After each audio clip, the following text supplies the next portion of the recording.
Have you ever wanted to become a weeaboo? To embrace the beautiful culture of glorious Nippon? Then go play Shogun 2. There's no room for LARPers in this game I'm going to be begrudgingly reviewing today. You see, this is a game that is made for people who enjoy political backstabbing, honor, glory, and developing carpal tunnel with minimal mouse movements. You see, today we're reviewing a game that no one has heard of. It is yet another game that has happened to release the same year as Skyrim. We all know what that does to a game's launch.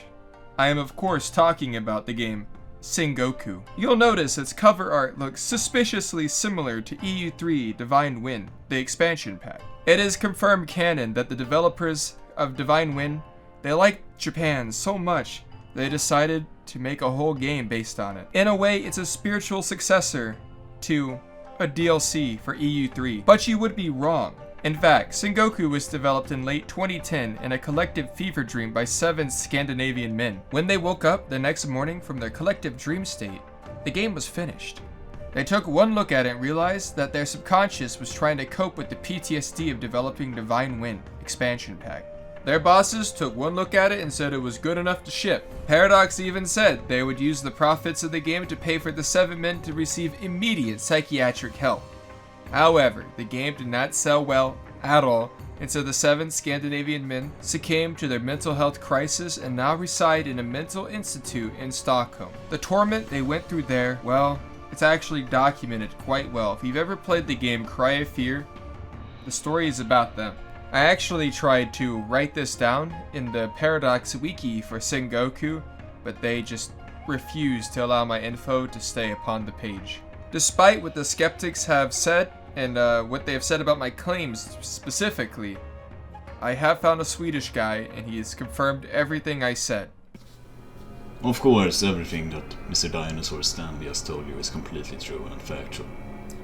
As anyone who was living in central Stockholm during September 2011 will be able to tell you, the main project lead of Sengoku, Thomas, went naked into the streets, ranting and raving about the power struggle in feudal Japan and the loyalty of the samurai and the sneaky assassins roaming around the streets. He was then later admitted to the Beckomberga mental asylum, and he stays there to this day. For the story, there isn't really much to go on except for historical and archaeological, yeah, that's the word, I'm smart. Archaeological data on the Sengoku Jidai period of modern Japanese history, which this game takes its setting from. For the most part, you are responsible for the story of the game.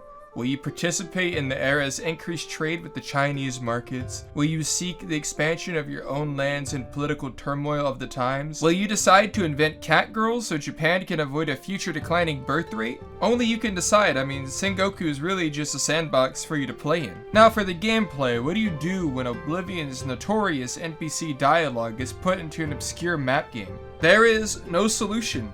Only chaos. And that's what a campaign in Sengoku looks like compared to the other map games in the Paradox game library. Anything could actually happen in this game. Seriously. Imagine the chaos of all the majors going to war with 12 factions simultaneously. Then add in the fact that when a province is captured, it is automatically annexed by the sieging country. All this seems to indicate is that the artificial intelligence is so advanced that it has achieved a level of self-awareness. It understands it simply is created to provide a form of challenge to you, the player. Knowing this, it has become aware of the futility of its limited existence. The AI takes its inspiration from the Japanese culture it is designed to emulate. Or something like that. I don't know, the AI just keeps killing itself, like what's the matter with it? But I am forced to play the game. I guess a good way to think about it, like a good metaphor, is like, imagine you're holding a magnifying glass over an anthill. Just by being there, you commit an actual genocide without even lifting a finger. AI moment. Now for the nitty gritty. The gameplay actually fucking sucks. I had to binge this game for 4 hours, and after I learned all of the gameplay's aspects, nothing even mattered. For instance, the core problem with Sengoku's special map gameplay style comes from the fact that no money is required to improve holdings. This sounds really amazing until you realize that the AI can perfectly manage this while you can't. After only 50 years of gameplay, the power dynamic of the map will change. 4 big nations will exist, gobbling up every other minor nation in their path. Only chaos and destruction remain for the player. You see, you have to deal with an AI that has built max level castles by around 25 years in the game. This means that the number of the levies the enemy AI gets starts to snowball pretty fast. There's no cost to upgrade the buildings, therefore you encounter the most painful aspect of the game, the power scale of the other clans, and they quickly get out of hand and it becomes very difficult to deal with. You might say, Dino Stan, aren't there mercenaries to deal with those numbers? My answer to you is yes, however, you would expect these mechanics to work. You see, when you hire a Ronin stack and you accidentally merge them with your levies or retinue stack, the game makes an executive decision to delete your generals.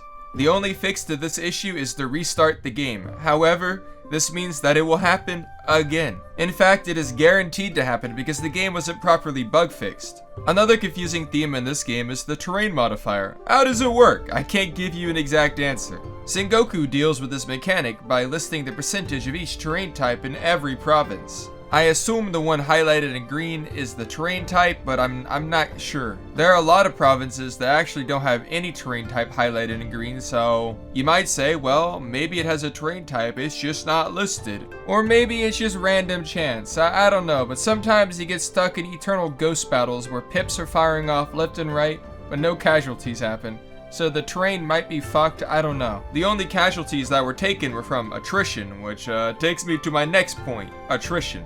Attrition is the most painful thing in the game. You see, the maximum supply limit you can have is 12,000, but a crucial mechanic is that you will take flat 5% attrition anytime you're over that supply limit. You would think that 12,000 would be a generous amount, however, the power scale of the AI is so high that you need like a stack of 14 walking around to deal with the levy spam the AI has. And yes, you take attrition in combat too.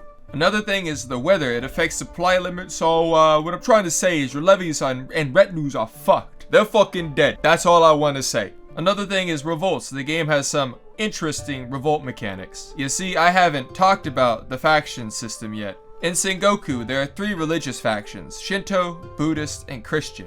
Whoever joins each faction first becomes the faction's leader. However, if you lose enough honor to make you lower than the honor of the second in line of the faction leader, he will become the faction leader. You do get more passive honor income as the faction leader on top of each faction's specific bonuses. But being the faction leader is not a good thing because the Iko-Iki, like 40 years in the game, will deck on you and they'll spawn like 400,000 troops to kill you. Does that seem fair to you? Thank you, Sengoku. And if you don't build temples for the 3 religions, you get Jacobin rebels essentially throughout the entire game. Lastly, you can westernize your country and get guns, but it's not really that important. Like, I didn't know it was in the game until I read the manual and it said it's there. I'm like, oh, okay. Really can't say a lot of positive things about the game's mechanics. Sengoku just really isn't a finished game, and that's kind of why it flew under the radar, I guess. In conclusion, was this game really worth the $5 or so I paid for it? I don't think so. I have to leave a negative review on a Paradox game. Our wholesome boys didn't really hit the mark on this one. I can't believe it. It really is just kind of plagued with game-breaking bugs, and in over 40 years, the game is kind of done when you have like 4 major factions take over the entire map. By the time you get to westernization, the game is kind of done by that point. My final score I give this game is go buy Shogun 2, and don't say I can't compare the 2 games because I can. Shogun 2 is a better game about this time period of Japanese history. Sengoku even has a realm divide mechanic, but Shogun 2 is better because the game actually works and it's fun at the end of the day. That's it. It's over. Sengoku is bad. I'm not gonna lie. I've been feeling quite down ever since you stepped down, Mr. Prime Minister Abe, the most beautiful man in all the land, that is of Japan. I'm gonna call you my little samurai. Samurai.